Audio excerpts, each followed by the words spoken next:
Raw 6/17/24. The Alpha Academy expelled by Dean Gable. Dean Gable not written off TV, killed off TV. Seth Rollins returns. Drew McIntyre quits. Uncle Howdy's faction has arrived. Where do we begin? First, coffee. Kick your feet up. Turn the volume up. Let's get amplified. Raw 6/17/24. What a ride!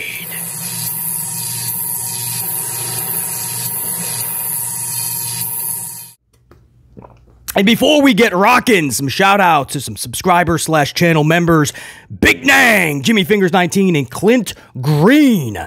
After we went live for yesterday's stream, some coffees chucked at the channel.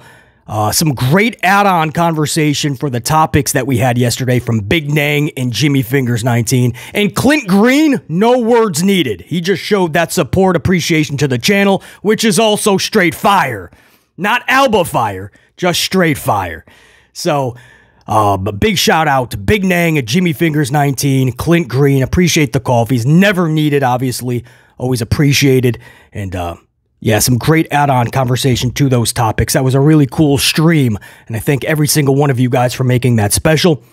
There's a lot to talk about for this review. Let's get right into it. I got to cover it all. I got to start from the jump. The very start of the show, Sethington Rollins returns. Seth Rollins, you guys saw it in my thumbnail for the good, the bad, and the ugly review for the Clash. The live watch-along, live reaction. Up in the top left, you saw Seth Rollins' face. It's because BC was privy to some information. Seth Rollins was imminent. He was coming back. I did hear hours before he was nowhere near Scotland, but I left that thumbnail up anyway, just to let everybody, remind everybody, Seth Rollins is imminent. If not at the Clash, which we found out he wasn't in Scotland, but could be as soon as last night. But definitely buy Money in the Bank because he will be a part of SummerSlam. So I wanted him up there, Drew in the middle, CM Punk bottom right, and then you see Seth up there top left because he's coming back. Sure enough, they went with the comeback debut last night. Sethington comes back, and of course the new Wyatt formation to end the show. So Sethington Rollins returns. And by the way, before I even go any further, 10 minutes into this show, no exaggeration, I'm not stretching that, I'm not rounding it off. 10 minutes into the show, we were still getting whoa, whoa, whoa chants. That's right, I call them whoa, whoa, whoas. I refuse to do the whole zombie sing-along. If you're new to the channel, I absolutely despise that sing-along. Nothing against Seth, it's something that is so cringe. I literally have to mute the TV. I have to mute because I can't do that. It'd be a better time if I just smash my dome piece into the nearest brick wall and then throw myself into traffic. That'd be a much better time than listening to 60 seconds of the Seth Rollins zombie sing-along. You can't even have fun with it and call it the Disney sing-along. It's thousands of just this is what we do for minutes. In 10 minutes, by the way, an ovation for Seth Rollins. Much respect to the dude. We literally named him Wrestler of the Year on the channel last year, by the way. I'm not saying the booking was the best or the character was the best, not by a landslide. But when it comes to what he did for the company, the sacrifices that he did make, the matches that he did put on, there was just no way we could there's no way we could overlook Seth Rollins. So that's how much respect we give Seth Rollins. But 10 minutes of an ovation, you would have thought the dude was Hulk Hogan. You guys remember when Hulk Hogan came back? The 10-minute plus ovation, I think it was like 10 minutes, something like that. Right, that's justified. The dude put a whole company on his back for like a decade. Then he catapulted WCW, the likes of the NWO, to heights they never thought they would achieve or see. Hulk Hogan getting 10 minutes, that makes sense. Seth Rollins, welcome back chants, guys. Welcome back. They were flipping out. The guy just left 2 months ago. He was just at WrestleMania, guys. That was just 2 months ago. He just took some weeks off. Welcome back. I mean, good for the dude, but, you know, there came a moment I had to look at the clock and go, what are we really doing this for Seth Rollins? I mean, we're getting a little carried away. I don't know, man. I think the you deserve it's are getting carried away. Like every wrestler deserves it all of a sudden, right? Every wrestler deserves a championship. It was funny when Alba and Isla won those tag titles in Scotland. Now, I understand it's Scotland, so you'll get the you deserve it. And we know what Kylie Ray did, right? Before Fire and Dawn in that tag team. So Kylie, she's going to get that anyway. She has a history before WWE. We get it. But you deserve it. They won tag titles in a division where they were irrelevant. Right? The only time they wrestled is when they lost. And in fact, right before Clash, Alba and Isla were losing to Shayna and Zoe right before. And then they were tossed to the side while Jade and Bianca faced off with Shayna and Zoe. They're not even an afterthought. They're not even a thought. Sadly, that's how they were booked. And then all of a sudden, they're plucked from catering or actually told to come to the arena. Sometimes they're just told, stay home. Come to the arena, we're actually going to use you. And they throw tag titles on them. And they get you deserve it chance. Now, if Kylie Ray is winning individual gold, maybe. But them two together winning tag titles, what? Bring it back to Seth Rollins, I did have to make mention. Just the you deserve it's, the welcome backs, the this is awesome chants. We just use them in any and every situation these days. I miss when those chants, they meant something. You could feel those chants from the crowd in the arena because there was substance to them. But anyway, for this opening segment, Rollins is back. Good to see the dude. McAfee and Cole. They show McAfee and Cole, and this is one of the cringiest moments I can remember in pro wrestling history. Cole and McAfee are literally doing a Hawaiian dance during the whoa sing-along. So everybody's doing the whoa-whoa-whoas, and McAfee and Cole are doing this. I don't even know what... Like if you've ever been to one of those, Hawaiian dinner and a shows, great food, great show, by the way. They know how to put on those performances. Polynesian. They're epic. But this is Monday Night Raw. This is pro wrestling, and Cole and McAfee are having a hookie low. It was so cringeworthy. It was literally one of those moments, and they stayed on him for 5 seconds. I was literally like, this is one of those moments where if somebody walks in and says what you watch, and you don't even want to answer, you just want to change the channel real quick. You know, that was right up there. That was right up there, if not worse, than Ninja Tozawa chasing around R-Truth dressed as a Christmas tree in a dog park. Do you remember that? That actually happened. And that was pretty cringeworthy. And there's been a lot of cringeworthy moments. But this one is right up there with them.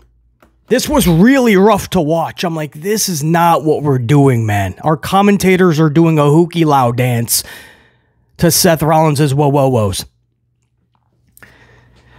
I can't with the whoa-whoa-whoas, man. I can't. And if this is what we're going to do now, man, the sing-alongs, then now we have dances, right? We already got Jason Uso's yeet dance, right? We're all doing this. Now we're doing this.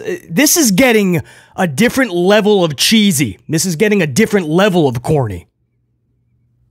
It's getting a different level of cringe. We have to just be careful, man. And these crowds are eating it up. So good for them, right? They're paying a lot of money for the tickets. They just want a good time. If you're at home or you're in the bar, or you're watching with your buddies, I don't know what you say with your buddies if this is what we're getting, right? Yeet, yeet, yeet, yeet. I don't know what we're... I don't know, but it ain't it for BC. I can tell you that much, man. That was really rough to watch. I had to mute a bunch of times during the 10 minutes because I can't do the whoa-whoa-whoas anyway. It's too cringe for my ears. Anyway, so for BC, it was good to see Seth, but this was not it for me. If you guys love the opening segment, salute. Seriously, no harm in that, man. You probably loved Seth Rollins. You enjoyed the sing-along. Maybe you were dancing at home. Who knows? Honestly, good for you. For BC, I couldn't do it. Thankfully, Damian Priest would come out. Not that I was that excited to see Damian Priest, but at least for a moment, it stopped the sing-along. Damian Priest comes out, offers an immediate title shot to Rollins for Money in the Bank, because Rollins beforehand actually was kind of putting himself into the qualifying for Money in the Bank. So that's why Priest came out and said, well, hold up. I'll give you a straight-up title match. How's that? Money in the Bank. So obviously Rollins accepts, throws a little dig to him. You're going to find out this is always going to be Monday Night Rollins. His music hits. Rollins gives him the little, ooh, yeah, I'll see you at Money in the Bank. And that was that. So the whole first 15 minutes just set up the Money in the Bank title match. So business was conducted. No harm, no foul. I see that. Pretty cool. They got their business out of the way in 15 minutes. Big title match for Money in the Bank. On the flip side, what it does for the show is absolutely nothing. That did nothing. I don't even believe you saw Seth Rollins for the rest of the show. And Damian you saw, but he was conducting different Judgment Day business with Dominik and Liv Morgan. So for the show, it did nothing, but it conducted its business for the next PLE, which was needed, right? We need a title match for that event. Okay, there's your first 15 minutes. Now, let's pick up the show a little bit. Storyline-wise, we were about to do that. Braun Strowman defeats Chad Gable via power slam pinfall, but it's what happened afterwards. That's where the substance was. So, match, first of all, let's go back to the match. Before we get to the post-match, the power slam pinfall, Strowman over Gable. This was a 6-minute match, and literally half of it was spent in commercial break. That's factual. You can check it out yourself. Well, now if you get, you're going to get the whole 6 minutes. We had to catch a 3.5-minute commercial break. So you caught a minute and some odd change before, 3.5 minutes commercial, came back for a minute and change, and you saw Strowman defeat Gable. So at this point, I'm thinking, Gable, you have to book this dude better than that. There's no way, right? We know he's re-signing if he hasn't already. Or by the end of the show, it looked like they just, they didn't write him off TV. They just killed him off TV. But we'll talk about that later. But Chad Gable, it was rough to see him lose like that. But you saw quickly that they were going to actually add on to the Alpha Academy storyline. So you were like, all right, let's see where this goes. Gable summons Tozawa to the middle of the ring so he can humiliate him. Maxine has seen enough. Maxine gets between them. Gable takes Maxine's crutch and hauls it over the top rope. BC had to laugh at that. Like, it's the ultimate like douche move, right? Take the woman's crutch, chuck it over the top rope, and watch her hop along like a friggin' peg leg, right? She's hopping along on one leg, and Gable's just Gable's trying not to laugh himself. And then he just gives her Das Boot. He literally kicks her out, but she only has one leg, so she's got to kind of like throw herself out of the ring, I guess. It was absolutely freaking wild, man. It was good. Good story to everybody was playing their part beautifully, but it was just so damn funny, too. So Maxine gets Das Boot with one leg. Otis then just gets enraged, right? That's his peach, right? He still misses Mandy Rose, his original peach. Mandy's gone. So now, Maxine is filling that void. That's his new peach. And so he gets enraged. He shoves Gable. Finally said enough. Shoves Gable into the corner. This was like half of a turn at the time, though, right? We were waiting for a lot more, right? Otis completely just going, enough, and taking Gable out. Referee suits, it's out, who knows. But a little bit more than just a shove, right? It was building, and then it was just a shove. So it felt like it was only like half a turn for Otis. Like, you couldn't tell if the Academy officially left Gable at that moment, right? Because they were in the aisle. They even stopped, looked back at Gable. They kind of felt bad, but they were pissed off. And Gable's like, don't you leave me. But so even though they were literally leaving him, it just felt like it was not definitive until later on in a backstage segment where Otis and Gable, Alpha Academy, I believe, all there. But Otis tells Gable he's packing his bags. Gable's like, where are you going? Why are you packing your bags? Otis says, I'm done. Literally says, I'm done. And he walks off, and Gable flips out. You're not done. You're done when I tell you you're done. In fact, you're done. You're expelled from Alpha Academy. And there it is, man. That's as definitive as you can get. It's like being in school, right? Getting into that fist fight at the cafeteria, smoking those butts in the bathroom. You're getting, if not suspended, depending on the severity of it, you're getting expelled. Well, they committed a serious infraction, and Dean Gable expelled all of Alpha Academy, so they are done. It's not a suspension from Alpha Academy, they are expelled. So that was a big moment, you know, because it put the exclamation point on what happened earlier, because it didn't feel definitive. But even so, if that is the end for Otis and Gable together, you still thought the moment would be more definitive in the ring when Otis snaps on Gable, right? So that was still oddly done. It leaves you or leads you to believe there's more still with Otis and Gable. I'm not just talking about a feud between the two. Maybe there's a chance Gable and Otis reluctantly, but gives Gable another chance. But there's something just more kind of there. Then again, the way the night ended for Chad Gable, who knows if Gable is gonna be back on TV for a minute. So yeah, that was all well done. That definitely made up for the whole sing-along for BC and Pat McAfee and Cole doing the Huki Lao Polynesian wave. This was very good. Everybody has been playing their roles beautifully, from Chad Gable right down to Maxine and to Zawa. It doesn't matter. This has been played out very good. Then we end hour number 1 with a Money in the Bank qualifier for the ladies. This was going to be Io Sky versus Zelina Vega versus Kiana James.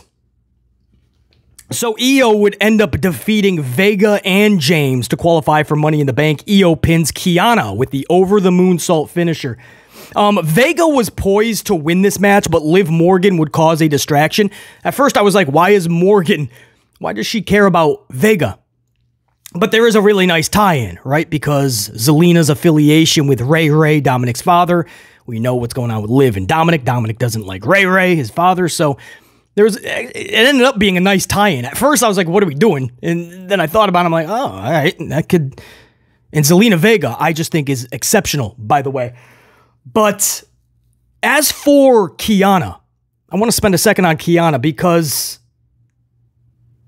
she held her own. This was not an easy match for Kiana. You take the fact that she's brand new to that main roster, you throw her in a triple threat match, and on top of that, she's 5'8". She's taken on 2 individuals greatly smaller than her, both billed at 5'1". So that's just not easy when you're working with 2 individuals greatly smaller than you. Triple threat match. You're brand new to the roster. Your chemistry is not there yet with Vega and Io. You haven't worked a great deal with them. So it could have went off the rails easily, but Kiana held her own. Not an easy match at all for Kiana, but she's already making vast improvements. That's what you want to see. The question now is, with all the female talent on that main roster, and there's so much of it, can Kiana somehow find a way to break through all those other big names? It's going to be tough. But she was in there last night with one of the best female wrestlers on the planet, Io Sky, and one of the most underrated female wrestlers on the planet, Zelina Vega. Zelina just gets no credit. She is so damn good. I just wish more people took some stock in Zelina. She's so good. She's got the look, everything. Obviously, great physical condition. You saw what she did in Puerto Rico, right? When she gets the chance, the opportunity, she absolutely rocks it. I hope there's more with it. You know, I see in the future, like when I think of one of my favorites, Roxanne Perez, she's down in NXT right now with the title. You know, I think of matches that not a lot of people think of. Like, I'm thinking Zelina Vega versus Roxy. Like, those are the matches that pique my interest because I just know how they would work together and just be so special. So, anyway, Kiana really held her own. Io was the right call. She was the best out of the 3. And Zelina, I really hope they give her something special going forward. Sami Zayn would start hour number 2. And Braun Breaker would be right there with him. So, Sami Zayn starts this hour. Braun Breaker would quickly intervene, declare that he wants Sami's championship. Sheamus then comes to the ring next. Banger after banger, yada, yada, yada speech. This leads to a match tease of Breakker and Sheamus for later in the night. Sami leaves the ring as the big boys stare off. Pretty cool match. Let's do it. I don't understand the booking of it. You could save that for a PLE, actually. And at this juncture, none of them can lose. Braun certainly can't. I don't even care if it's a disqualification. Braun can't lose. If you got him beating people like Dragunov, for instance, who, by the way, not even on the show already. Dragunov lost 3 out of his first 4 matches since joining the main roster, and all that was within a month, by the way. So loss after loss after loss, 3 consecutive losses, and then he's already off TV.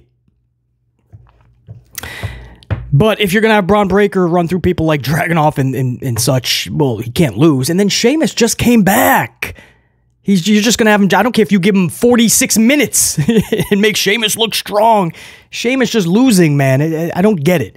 But we were like, hey, at least it's going to be a badass match. Let's see what the boys have planned. So that's how we started hour number 2, teasing that match. Sami Zayn, I don't know. A weird IC title reign. Just a very weird title reign for Sami, but his tag title reign was too. Right at 39, when him and KO won the tag titles, we were on cloud 9. I'm sure they were. And then it kind of went off the rails after that. Interesting. I don't know. The Gable thing I liked, but the Alpha Academy storyline far outweighed anything Sami was even doing. Anyway, we'll see, man. Sami Zayn, Braun Breaker, can they catapult a feud that piques our interest? First matchup of hour 2 would be Carlito defeating Dragon Lee via backstabber finisher. Judgment Day is battling the LWO on the outside. Zelina is fighting Morgan. I don't know, man. There was just so much. Just sometimes Paul Levesque McMahon's answer for everything is just chaos. Chaos. Brawl. Brawl. Chaos. Brawl. Brawl. Chaos. Run in. Brawl. Chaos. Take a breath. Make it make sense, right? Like, let's do some original stuff. Let's do something that's actually gonna, like, you know, raise the interest, pique the curiosity of the audience in a good way, and not just be the redundancy that we always see. But this was just so much going on. Instead of being fun, it was almost a headache. And then if you blinked, all of a sudden Carlito is defeating Dragon Lee. Carlito joins the Judgment Day, or is I don't know, a friend of Judge. Is he even a full-fledged member? I don't know. You blinked and one day Carlito was in the Judgment Day. But he's, or by proxy, but he's a part of, in some way, the Judgment Day. And this dude is still battling the LWO. Carlito in the LWO still. I don't know, man. That's what I mean about the booking of a lot of these wrestlers, a lot of these segments. It either just doesn't make sense or it's not helping these individuals at all. And this is just one of those, Carlito and Dragon Lee and the whole LWO. Like, what are they doing with Karrion Kross? How did you already screw up that stable, man? Karrion with the AOP and Paul Ellering being back. You got Scarlett. That should be something epic. Instead, do you know they were advertised? It was supposed to be like Woods versus Karrion last night. Do you know they got absolutely DOS booted? So they had him cut some promos about a match next week. I mean, Karrion could not be more of an irrelevant afterthought. How do you do that to Karrion Kross of all people? Right? Bobby Lashley to the end of time, I'm convinced they will never have anything special for this dude. And you could keep going on and on. There's so many individuals, so many segments, either doesn't make sense or you scratch your head because it's like it doesn't do anything. And that's where Levesque McMahon's booking. He has to tidy that up. He can do a couple 2-3 things okay to decent to even good, and then 97 things just are off the wall. Carlito defeats Dragon Lee. I don't know who truly cared about this, but if you did, salute, because that was just... I think if you just took us to a 4-minute commercial break, we'd probably be more enthralled. Drew McIntyre then comes to the ring, and damn! Got people talking. Drew McIntyre comes to the ring holding back tears. He simply says, I can't do this anymore. I quit. Drew McIntyre quits WWE. Moments later, he deactivates social doohickey machines. So at least that was a nice touch, right? Keep the believability up. Dare I say the old word that nobody puts in play anymore, kayfabe. a little bit of kayfabe. So that was a nice touch. Quits. Now, this would have obviously worked way better if he did this during his contract re-signing with WWE. Remember, everybody was like, his contract is up. Most of us knew he was staying with WWE, but still, this would have been huge if he says, I quit, deactivates, all that stuff. But because Scotland was coming up, Clash at the Castle, they couldn't do that. They knew that they wanted him in their main event. So they had to do it after we already knew he re-signed. That's rough. This is all obviously a ploy. He could show up in Chicago Friday and take out CM Punk, who's supposed to tell everybody that he was cleared, right? That's why he said he was excused from Monday night, but he's going to show up Friday in Chicago with an announcement, right? He's going to tell everybody, hopefully, that he's cleared. And I bet you that's where Drew, so this is all probably a little bit of a ploy. I just don't understand why you would have to quit just to attack CM Punk. So I'm not saying that would happen. I mean, don't be shocked if that is something that happens. Or, this has to be obvious because they're just, with Punk being cleared imminently, whether he's already been or not, it's imminent. You're going to really heat up this Drew McIntyre CM Punk feud. So, CM Punk's about to be cleared, and now Drew's walking away when Punk was the one that was away, and Drew had to put the storyline on his back. I don't know. This seems like a little bit of, just a few weeks for Drew to relax, family, friends, vacation. Yeah. Or he could show up Friday, Chicago, and really ignite this CM Punk thing. But he didn't actually quit. There's some fans, they really thought he quit. No. AE-dub. No, it's all storyline. And don't be shocked within 2 weeks if this dude's already back whooping CM Punk's ass. But that was a big moment last night, man. Drew McIntyre just quitting. He played it off so good. He was like holding back tears. I actually wanted to hear a promo by Drew, man. Talk about how it was the screw job in Scotland. The Scotland screw job. Talk about it and, give booking and creative a little bit of peace of your mind. But instead, played his storyline pretty damn good. Drew McIntyre just quits. He had enough being screwed out of these situations. Drew McIntyre quits. Interesting to see how they play this out. What's his next play on CM Punk? Pretty cool, actually. I don't mind this at all. Again, I wanted to hear more out of it. I wanted him to really lay into Punk, but this is the total opposite, and I'm here for it. Carter and Chance versus Kairi Sane and Dakota Kai of Damage Control. Massive, insane elbow from Sane to Carter, but Chance barely makes the save. But she did nonetheless. Moments later, Chance pins Dakota off the after-party finisher. They are just so good. Carter and Chance, if I just see them together, I'm like, no, this ain't it. But then you watch them wrestle, and it's clear that's it. Like, they're so good. They want to just keep getting better. They keep trying new stuff. You see it all the time. They have fun in there. They actually want to be a tag team, and you can tell they want those titles. They embody everything that the division should be. I'm not saying they have to be the singular nucleus of a division for the ladies in terms of tag team, but they should definitely be one of the teams being the nucleus, the foundation, because they're that good. And they want it that bad, and they take it that serious. They really love what they do, and it shows. Can't speak more praise from Carter and Chance. I do feel bad for Damage Control, obviously, but hopefully this leads to like some type of a reset. Backstage, EO said Damage Control has to change, and even if I have to change Damage Control or something like that, she walks off. So it looks like some type of reset is happening, but I've seen Paul Levesque McMahon resets that they're not always good. Austin Theory puts his cell phone down, and that's the reset. You got to have a little bit more than that, obviously. And then on top of that, the crowd reaction, there was none, and that's what's unfortunate. That's why you need the tag team division to feel like something important, something special. And this crowd was just so dead for this match because you're not giving them a real division, right? You're not giving them anything believable or anything to sink their teeth into. Nothing. Look what they watched in Scotland on Saturday. Look what they saw at the Clash.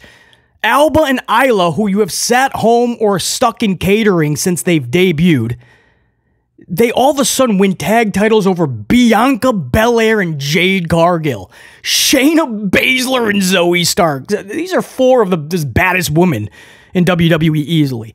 And Alba and Isla, who you have not had, the casual fan especially, but even the diehard fans give a reason for them to care, they win tag gold.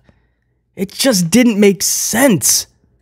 You know, I understand you're in Scotland, but you can't do that to your division. That's the problem. Because what you're speaking, it's volumes in terms of how you feel or look at your own division.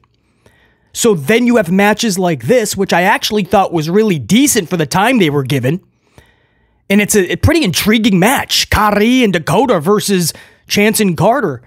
But nobody cares because there's not even a division. Hopefully that makes sense. You know, those are the things they have to get their ducks in a row, and those are the steps you have to take first to get people to care. Anyway, Carter and Chance, big victory. You would never have known it was big, though, because immediately after they won, they cut to the back. No joke. So they're telling you this is irrelevant. They're telling you that they don't even care about this. The second they won, they spent no time talking about anything going forward with Chance or Carter.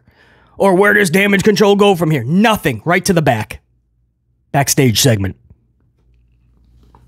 So they're telling you you just saw 3, 4, 5 minutes of filler television. Then we go to hour number 3. This is the Braun Breaker Sheamus match. So, Braun Breaker Sheamus match was a good watch, not necessarily a good match, right? There's a distinction. Good watch, right? Fun, kick your feet up and watch these two dudes brawl it out. Not necessarily a good match. Braun Breaker had a couple of big botches, slipping on the ropes, things like that. You never want to see that. Luckily, he was actually okay. One of them, it looked like he could have gotten messed up, but he was okay. But Breaker, some of the same mistakes as like a Bill Goldberg would make, a little too hyped up, a little too into his dome piece, and he makes those little hiccups. So he has to just reel it back just a little bit. You know what I mean? Because he will end up hurting himself if he doesn't do such. So those were some big botches, actually. Commentary actually had to not only mention it, but they had to like kind of they had to like protect Breaker a little bit. Like, this happens, right? Cole is asking McAfee, you've been in the ring, right? You've slipped on the ropes, right? Can't they get slippery? And Pat McAfee's like, yes, Cole. Yes, very slippery ropes. I was like, what are we doing, man? They're going through two great lengths to protect Braun Breaker, man. They're even trying to protect those botches. Sheamus actually defeats Braun Breaker here. Who was it? Who came in? It was a Ludwig Kaiser interfered. Took out Sheamus. Braun Breaker already lost. There you go. So all the dragging off to all of that, and Braun Breaker couldn't even beat Sheamus. Right? It took Ludwig coming out, taking out Sheamus, and that caused a DQ. Sheamus defeats Braun Breaker. Post-match, Breaker spears both Sheamus and Kaiser. Sami Zayn, who was at ringside, has words in a shoving match with Braun. And then Ludwig and... yeah, well, I think that's how the segment ended. Sami and Braun were just shoving each other and yelling while suits and ties and referees broke them up. Everybody's talking about the Braun Breaker spear on Ludwig, I'm sure, because there was a good aerial shot. I mean, it was a good shot, that's all. It was a good aerial view. They both ran at the same time. Ludwig went to run around the ring to take out Sheamus, but Braun Breaker ran the other way and took him out, and I'm sure that's what everybody is loving. What an aerial view! But it was, yeah, I mean, it's nothing over the top. It's nothing that I was going that wild or ecstatic about. It was a nice aerial view. You can't really screw that up. No matter where Braun catches up to Ludwig, it was going to look like that was the meeting spot. So it was just a little before the middle of the commentary. So it was basically where they wanted it. But yeah, it was good spot. But I mean, some people are probably going a little overboard on that. It was a good aerial. It's a spear. It's a Braun Breaker spear. Ludwig took it good. I've seen people take spears way more badass than that, though. I was hoping for that type of aerial view and shot that Ludwig was gonna be turned inside out, maybe flip over the commentary table. So I don't know, something massive, right? But it was a good spot. But I'm not gonna get over exaggeratory over it. That's all it was. It was a good aerial shot, nice spear. But I'm more focused on the loss from Breaker. That's pretty significant, actually. Even DQ losses, that tells the viewer that they couldn't beat the other dude. Well, Braun was being booked up to be this beast. Opens the door, obviously, for a part 2. Breaker will eventually pin Sheamus, I'm sure. Then we go backstage. I have to. This was just a backstage segment, but this is worth mentioning. Backstage, Dominik Mysterio. The whole night he was looking for his vest or something like. I think it was his vest, right? Yeah. So he's looking for his vest. He ends up coming across Liv Morgan in the corridors, the hallway. Right. So it's like a secluded hallway too. Liv's just like the girl against her lockers in high school, waiting for the boy to go by, and there's Dominik, and Liv calls him over. And Dominik's like, Liv, please give me my vest back. And Liv actually says, is a quote, "You want it? Take it off of me. You want it? Take it off of me." And you hear the crowd like, oh. So Dominik starts to slowly unzip the vest from Liv Morgan. And Damian Priest, right? Damian Priest walks out. He's on his phone. He didn't even he's totally oblivious. You just see him enter frame on his phone, and he looks up, and he's like, "Dominik, go! Dominik, go!" Like a parent yelling at his kid. And Dominik gets yelled at, bro. Damian tells Liv, leave the dude alone. Can't you see we're trying to do our own thing here? And Liv Morgan was like, "I think he wants everything to do with me," and smiles at Damian. So it's funny because a lot of people thought when Finn Balor took the hotel room key last week that maybe it's Balor Liv that have something going, and Dominik is going to end up being the odd man out and feel the wrath of. But now a lot of people probably thinking, well, wait, maybe Damian Priest and Liv Morgan have something, right? You can do so much with this every time Liv has an interaction with these dudes. So it's very interesting. I hope they make when it's all said and done, I hope they make the right decision, and the payoff is so worth it because there's so many good ways you could do this for it to be really epic. On the flip side, there's so many ways you could do this where it's the opposite of epic. But I just love that backstage segment. Liv and the pulling down this. It's Damian just obliviously walking up. Come on, man. That was so good. Triple threat Money in the Bank qualifier to end the night main event status. Jey Uso versus Finn Balor versus Ray. Match we'll talk about, but it's what happened afterwards. Got the wrestling world talking. So for the match itself, Jey Uso defeats Mysterio and Balor via splash pinfall on Balor. Pretty cool finish. Balor does the coup de grace to Mysterio, but simultaneously, or just after, the splash from Jey Uso comes in. So Mysterio is taken out from the coup de grace, and then Balor simultaneously hit with the splash. So pretty cool little sequence here. We've seen that many times in these type of triple threats, but still pretty cool. Funny interference during this thing with Judgment Day and Braun Strowman. Hilarious. Strowman is doing his choo-choo train, like chasing Judgment Day. Right? I think it was, who was it? Dominik was out there. You definitely had JD McDonald's. You just had Braun Strowman is doing these like mini strides. I've never seen him run like this. Braun is like, his legs are going in like slow. I don't know. They were mini because he's such a big dude. You take long, we've seen Strowman chug around that ring. He's doing these mini strides, so it just looked so cartoonish, so hilarious.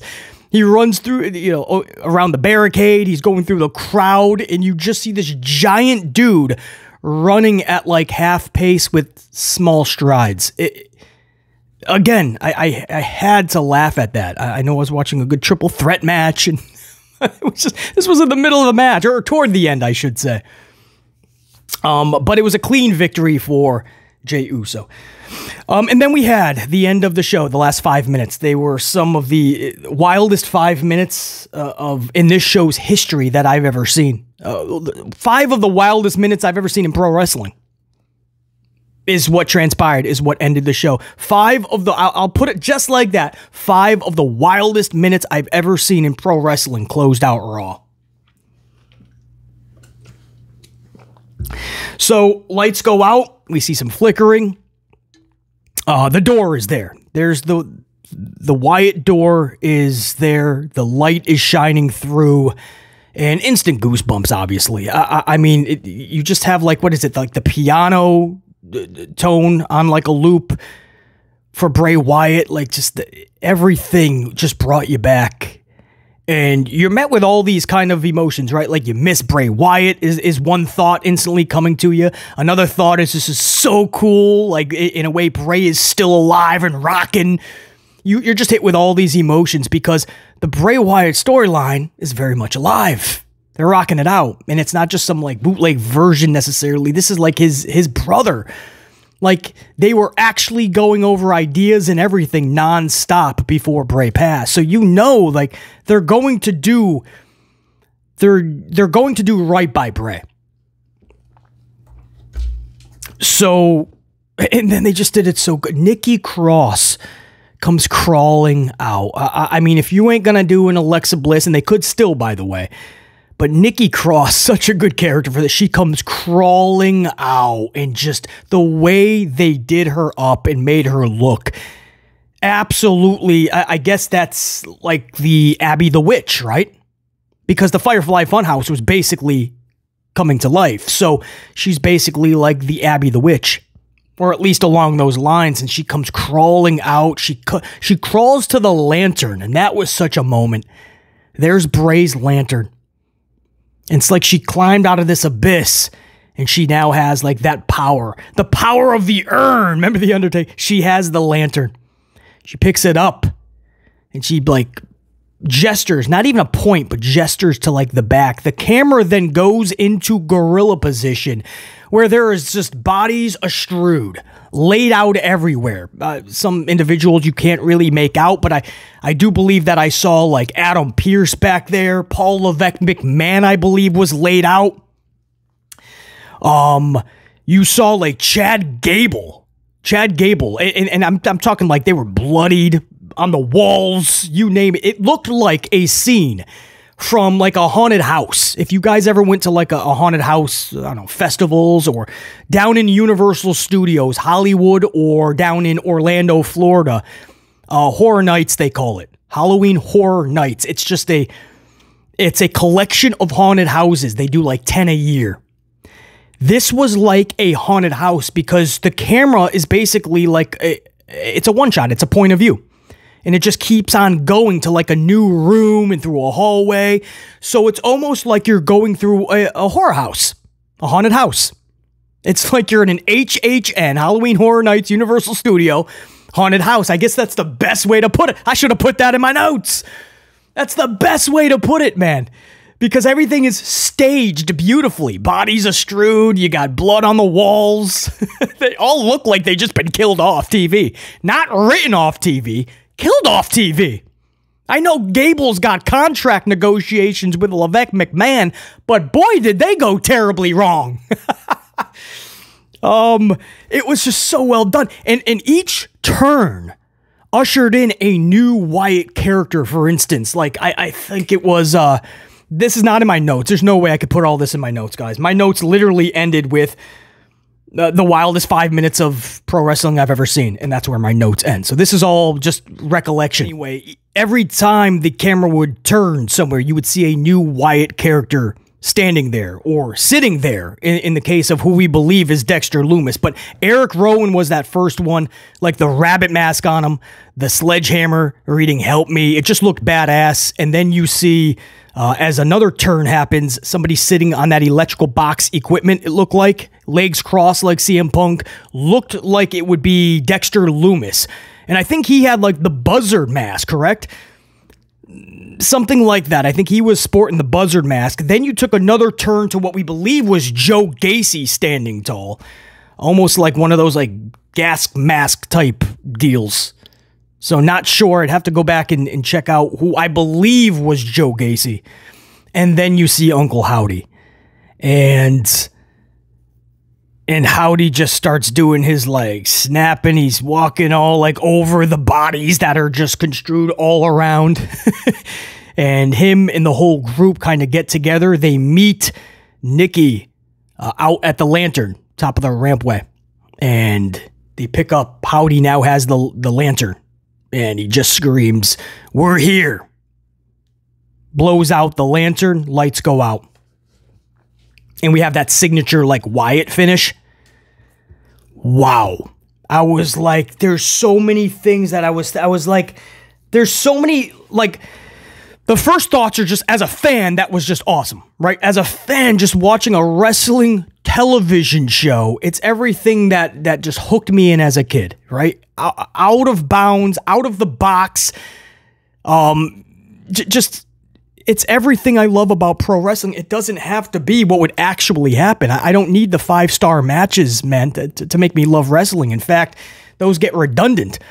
I want the situations with characters that is going to draw me in and captivate me. I'll suspend reality, right? I'll suspend the disbelief, or as I call it, suspend belief.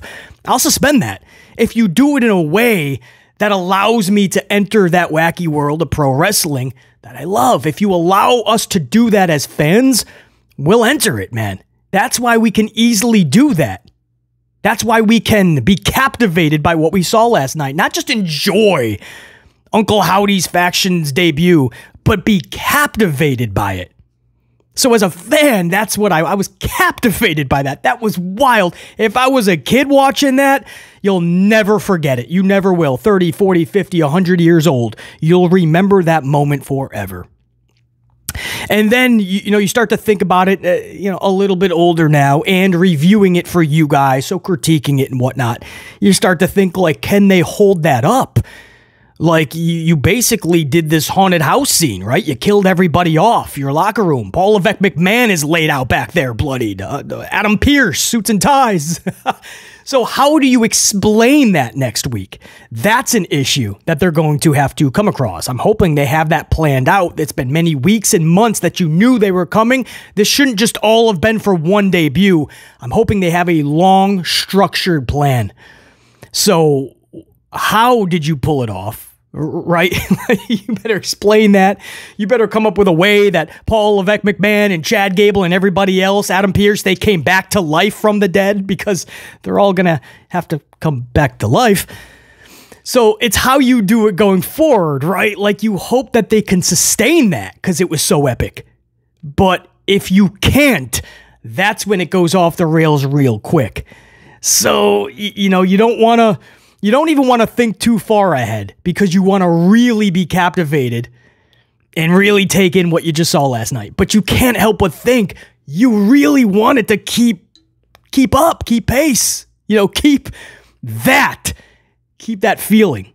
And it's so hard to do because how do you top that? How do you explain that? So, it was like so many things. I was watching as just a sheer fan, then as a sheer critic, and it was just a wild set of emotions, and that's what we fell in love with pro wrestling, man. That feeling. So I'm sure some people may have loved it. Some people may have just been like, "Oh, what was that? I can't believe that, man. I'm going to watch a 6-star classic." To each their own. Eye of the beholder. But for BC, that's everything I fell in love with pro wrestling. That is everything. Characters that are just like larger than life, or just make your jaws drop. Situations and segments that you'll remember for a lifetime and beyond. We don't get enough of those in pro wrestling these days. We used to always get them. That was one of them last night. A lot of things that today's fans like to say is, "Oh, this isn't believable," or "Screw the supernatural," or that wouldn't realistically happen. Sometimes that's the whole point, man. Sometimes that's exactly what we love about pro wrestling. A lot of times, things that are not believable, not realistic, yeah, that's not good. I agree. Sometimes you gotta remember that that is exactly what pro wrestling was founded upon. That is the core of where pro wrestling was built upon. That for BC, it's the eye of the, everybody's gonna have their own opinion on it. My opinion on it was that that was epic. That was wild. For 5 minutes, I was captivated more than I have been in a long time about anything pro wrestling has given me. Factually, we will have to find out what the numbers said. Are people even interested in the Howdy faction to wait 3 hours to see that debut? What's the general consensus around the community? Can they keep this up? Right, the facts will come in afterwards. Right now, we're just going off the sheer fumes of what we witnessed last night, and that was absolutely ludicrous, and I loved every second of it, right? Whether you loved it or you didn't love it, you were in awe of it, right? I doubt, even if you couldn't stand it, I doubt very much people were flipping the channel minute 2, 3 minutes into it. I doubt it, right? They could say they couldn't stand it, but they probably viewed it. Couldn't look away from that. That was wild. It was absolutely, it was absolutely just wild. And I just loved it. And I miss those. It's what Bray Wyatt was giving us all the time. And I love it when you step out of bounds or out of the box and you're willing to go to those lengths to be different and do some epic, cool things. Not too many individuals are even willing to go that distance, or they don't even have the creativity to go to those lengths, to go to Paul Levesque McMahon and even say, I have this idea or this idea. That's how special Bray was and always will be. And it's cool that Bo Dallas Taylor, Uncle Howdy, is carrying on that legacy. That, man, for 5 minutes, I was just in awe. And I can't tell you too many moments in pro wrestling that do that, especially the last decade, 15 years up front. Edge of my seat, in awe. Go another 10, 15, 20 minutes. The only thing bad about that segment for BC is that it only went 5. Howdy's faction, they're here. Badass. I really liked it. Hopefully you guys let me know how you felt about it. The feeling and emotion behind it. Where would you like to see it go? That was wild, man. That was Monday Night Raw. Again, the key things from last night's show. Alpha Academy expelled from the Academy. I don't think it matters because the Dean was pretty much killed off by the end of the show. Dean Gable. Drew McIntyre quits. The Howdy faction has arrived. They have debuted. Seth Rollins returns.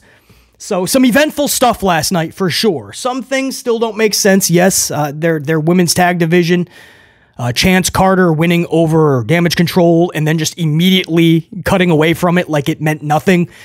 Carlito and Dragon Lee still with this ongoing thing, even though Carlito has moved on with the Judgment Day. He's still with this LWO thing.